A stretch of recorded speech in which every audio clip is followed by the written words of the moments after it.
حضرت نوح علیہ السلام اپنے بیٹے کو دیتے، حضرت لوط علیہ السلام اپنی بیوی کو دیتے، حضرت ابراہیم علیہ السلام حاضر کو دیتے، جناب نبی کریم صلی اللہ علیہ وسلم ابو طالب کو دیتے۔ جو جاہل ہیں آسمان پر چڑھ کر آ جائیں اور وہاں سے ہمارے سامنے قرآن لے کر اللہ رب العزت جو ہے وہ خود کلام کر کے ہمیں بتائے، کیونکہ یہ اللہ رب العزت کی حکمت کے خلاف ہے۔ نبی جب بھی نبی پریشان ہوتے تھے نا ان کی باتوں سے، تو اللہ رب العزت تسلی دے رہے ہیں۔ تو اللہ رب العزت نے انہی کے بارے میں فرمایا کہ یہ لوگ جاہل ہیں، اور کہا ان لوگوں نے لا یعلمون جو نہیں جانتے، لولا یکلمنا اللہ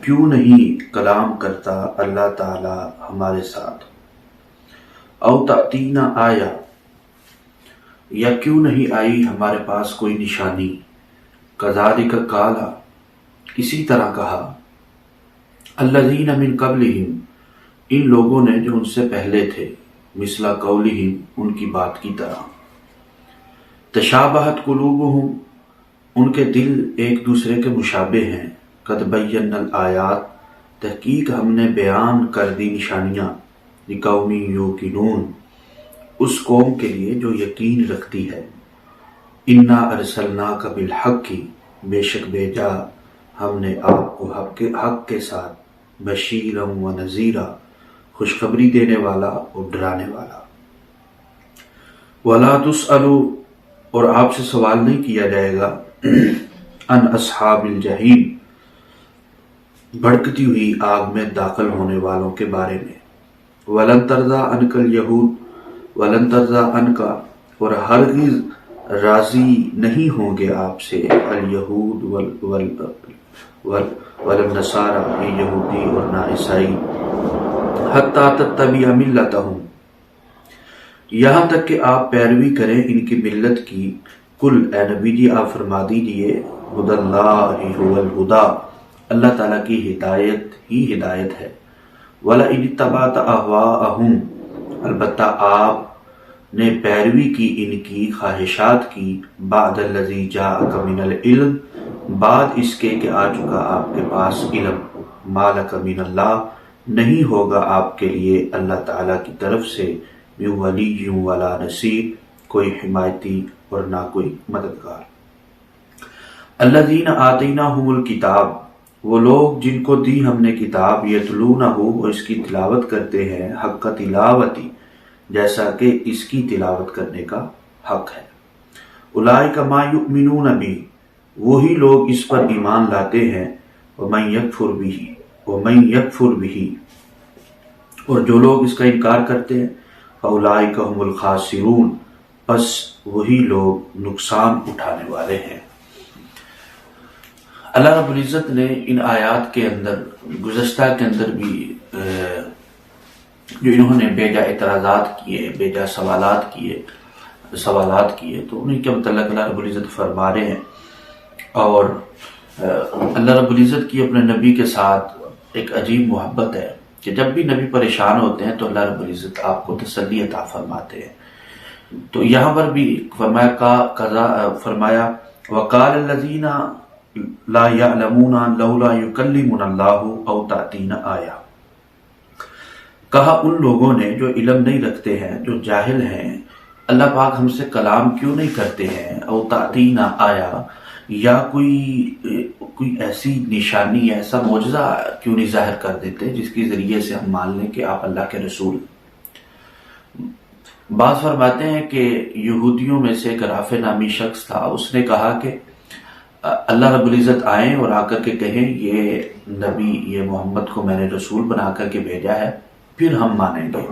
بعض روایات میں آتا ہے کہ عیسائیوں نے سوال کیا تھا، عیسائیوں نے کہا تھا کہ آپ جو ہے اللہ رب العزت جو ہے ہم سے کلام کریں اور ہم جو ہے پھر آپ پر ایمان لے کر کے آئیں گے، جیسے حضرت موسیٰ علیہ السلام کو کہا گیا تھا لن نؤمن لک حتی نری اللہ جہرا، بیجا سوالات کہ جب تک اللہ رب العزت کو ہم دیکھیں گے نہیں ہم ایمان نہیں لے کر کے آئیں گے، اللہ رب العزت ہم سے کلام نہیں کریں گے ہم ایمان نہیں لے کر کے آئیں گے۔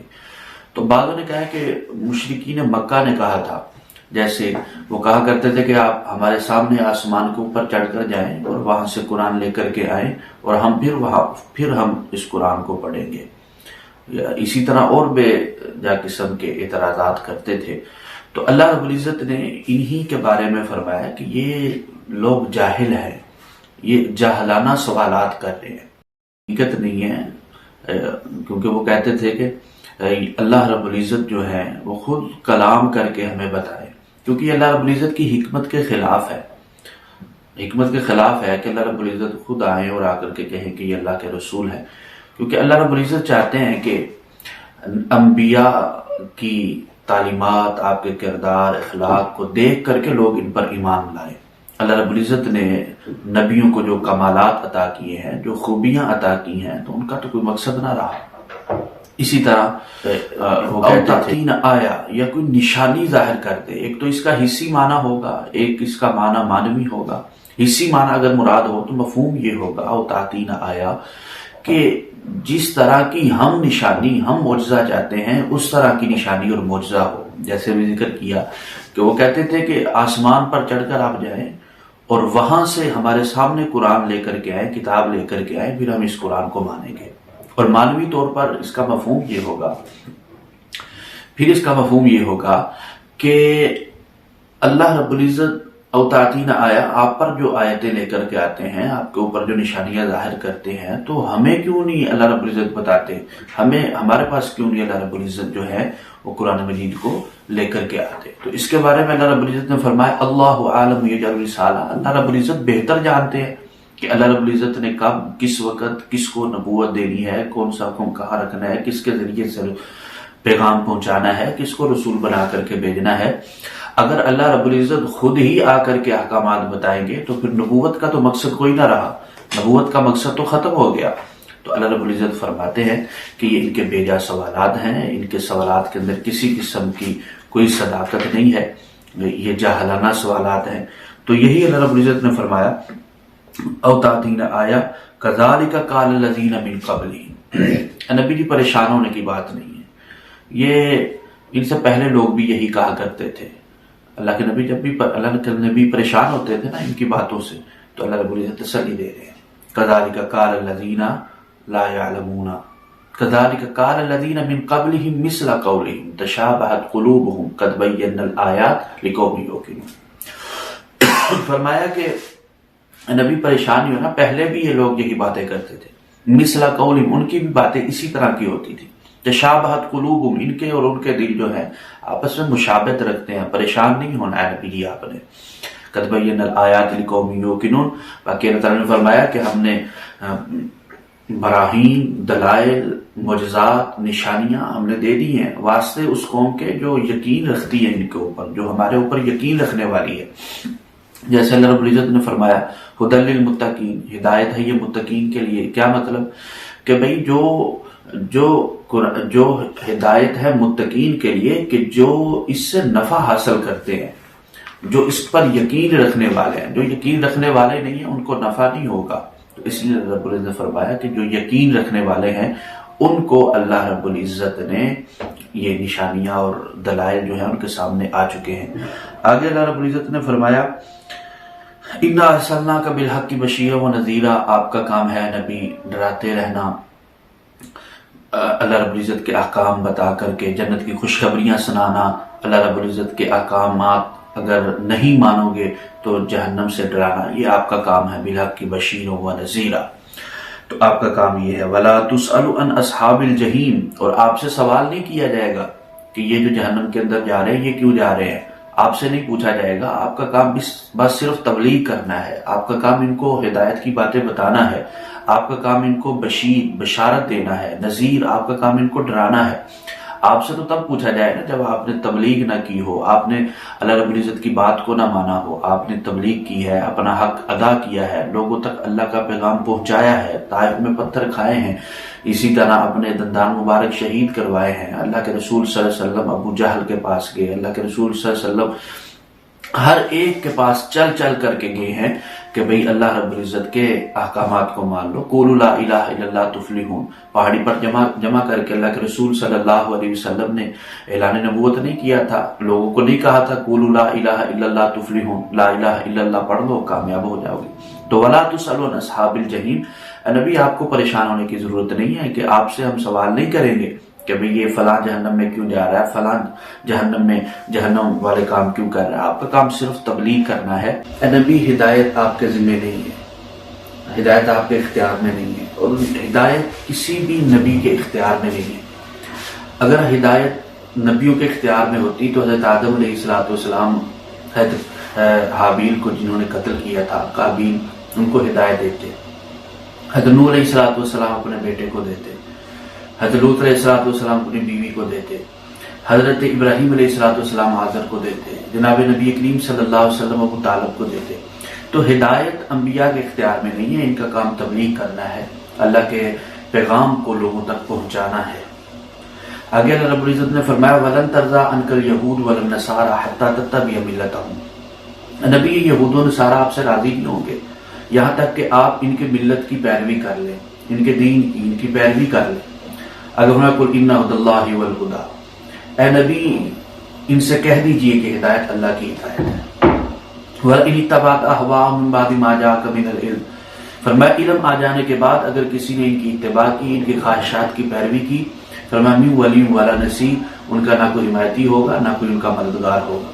مخاطب تو جناب نبی کریم صلی اللہ علیہ وسلم ہے، لیکن امت کو بتایا جا رہا ہے کہ ان یہودیوں کی، ان نصارہ کی آپ نے اتباع نہیں کرنی، ان کی پیروی نہیں کرنی. آج آپ دیکھ لیں مسلمان ان کی ہی پیروی کر رہے ہیں، ان کی اتباع کر رہے ہیں.